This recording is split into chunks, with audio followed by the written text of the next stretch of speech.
Welcome to Superior Officer Academy. अस्सलाम वालेकुम everyone, कैसे हैं आप सब लोग। आई होप आप सब खैरियत से होंगे।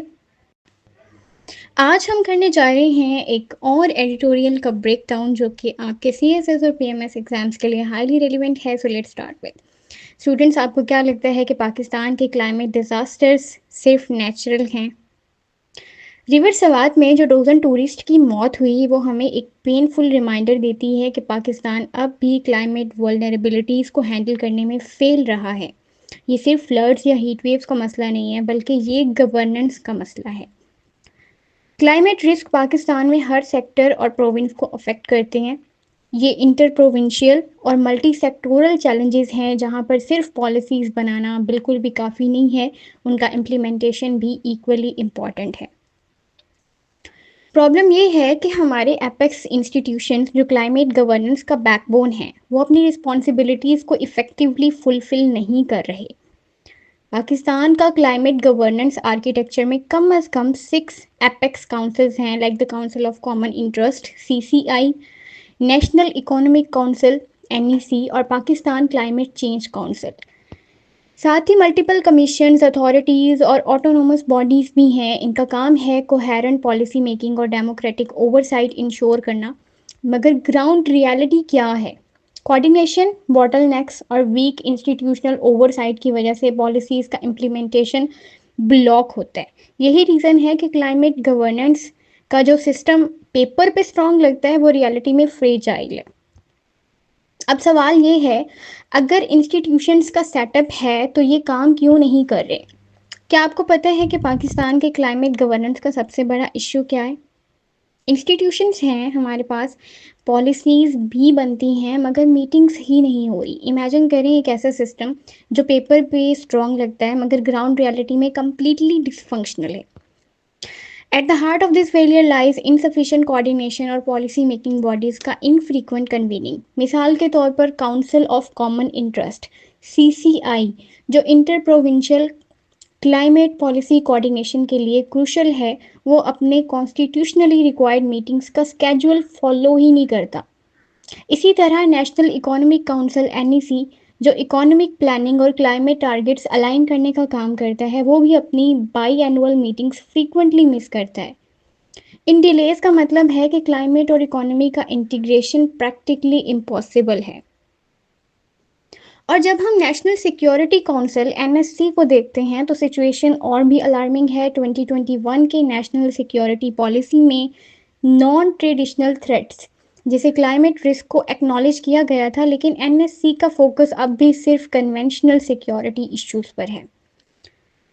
वाटर मैनेजमेंट का हाल भी कुछ ऐसा ही है। पाकिस्तान वाटर काउंसिल जो 2018 में बना था, उसने अब तक सिर्फ एक ही मीटिंग की है। पाकिस्तान जहां सिवियर वाटर क्राइसिस फेस कर रहा है, वहां ऐसे क्रूशल बॉडीज़ का इनएक्टिव होना क्लाइमेट गवर्नेंस के लिए एक बड़ा थ्रेट है।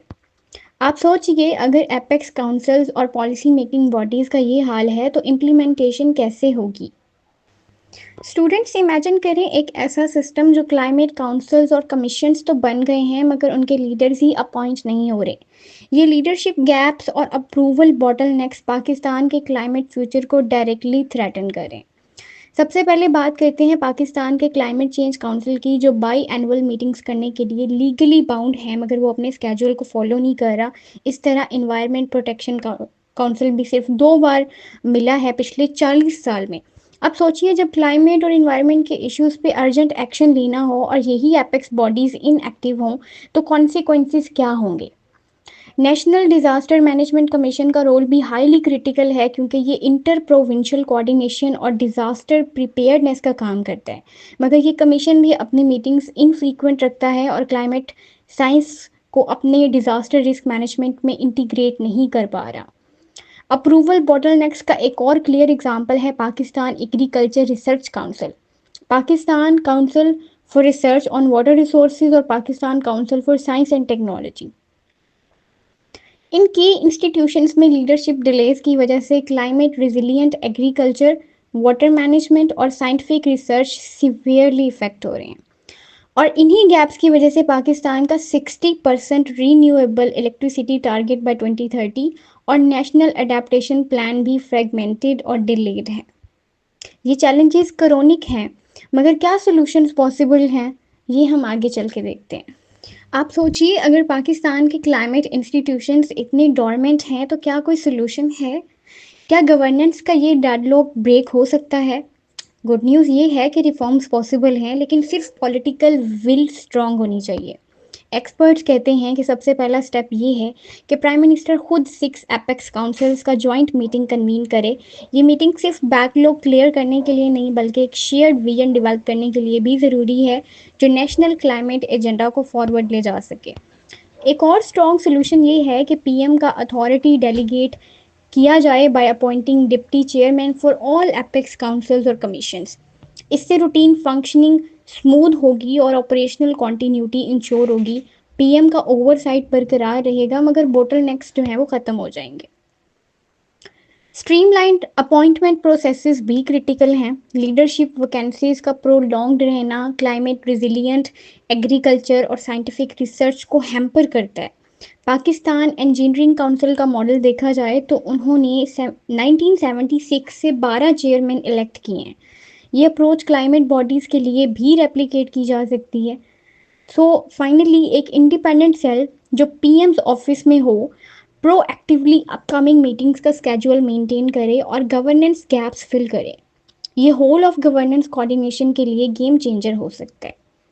लेकिन अब सवाल ये है कि सीएसएस और पीएमएस एस्पायरेंट्स के लिए ये टॉपिक क्यों इम्पोर्टेंट है और हमने इसे क्यों चूज़ किया कि इसका ब्रेक डाउन किया जाए। स्टूडेंट्स, क्लाइमेट गवर्नेंस और एपेक्स इंस्टीट्यूशंस का टॉपिक सीएसएस और पीएमएस एग्ज़ाम में हर साल डायरेक्ट या इनडायरेक्ट पूछा जाता है। ये सिर्फ थ्योरी नहीं है, ये आपके पेपर्स का हॉट टॉपिक है। करंट अफेयर्स के पेपर में आपको ऐसे सवालात देखने में मिल सकते हैं। For example, discuss the challenges in climate governance in Pakistan and suggest reforms, या फिर लीडरशिप गैप क्या है और कोऑर्डिनेशन फेलियर्स किस तरह से पाकिस्तान के क्लाइमेट एजेंडा को इम्पैक्ट करते हैं। पाकिस्तान अफेयर्स और ऐसे पेपर में भी ये टॉपिक इंटीग्रेट होता है। क्लाइमेट चेंज एक गवर्नेंस इशू है पाकिस्तान के अंदर, इसको डिस्कस करें। एस्पायरेंट को फोकस करना चाहिए एपेक्स काउंसिल्स और कमीशंस के इनएक्टिव होने पे, कोऑर्डिनेशन बोटलनेक्स और लीडरशिप डिलेज पे, रिफॉर्म्स के लिए जॉइंट मीटिंग्स, डेलीगेटेड अथॉरिटी और इंडिपेंडेंट सेल्स पे, और whole of government approach, institutional effectiveness, climate resilience. ये वो पॉइंट्स हैं जो आपको एग्जाम में आंसर देने में एज देंगे। रिमेंबर, स्ट्रॉन्ग गवर्नेंस और क्लाइमेट एक्शन का कनेक्शन पाकिस्तान के फ्यूचर के लिए क्रिटिकल है, और आपका सीएसएस और पीएमएस पेपर्स के लिए भी ये बहुत इम्पॉर्टेंट है। इस टॉपिक को ज़रूर प्रिपेयर करें और अपने आंसर्स को इम्पैक्टफुल बनाने के लिए गवर्नेंस रिफॉर्म्स के सजेशंस ऐड करना नहीं भूलें। सो एस्पायरेंट्स, ये था आज का एडिटोरियल ब्रेकडाउन, जहां हमने देखा कि पाकिस्तान के क्लाइमेट गवर्नेंस चैलेंजेस क्या हैं और कैसे रिफॉर्म से इन इश्यूज़ को सॉल्व किया जा सकता है। ये टॉपिक सीएसएस और पीएमएस एग्जाम्स के लिए हाईली रेलिवेंट है, चाहे वो करंट अफेयर्स का एनालिटिकल क्वेश्चन हो, एसए पेपर का गवर्नेंस रिलेटेड टॉपिक हो, या पाकिस्तान अफेयर्स के क्लाइमेट चेंज से लिंक्ड इशू। आपको मेरी एडवाइस ये है कि इस एडिटोरियल के की पॉइंट्स और कीवर्ड्स को अपने नोट्स का हिस्सा बना लें। ये वही कंटेंट है जो आपको एग्जाम में दूसरों से एक स्टेप अहेड करेगा। अगर आपको ये ब्रेकडाउन यूज़फुल लगा तो वीडियो को लाइक करें, चैनल को सब्सक्राइब करें और कमेंट सेक्शन में ज़रूर बताएं कि आपको नेक्स्ट किस एडिटोरियल का ब्रेकडाउन चाहिए। सो मिलते हैं अगली वीडियो में एक नए इंपॉर्टेंट टॉपिक के साथ। तब तक के लिए अल्लाह हाफिज़।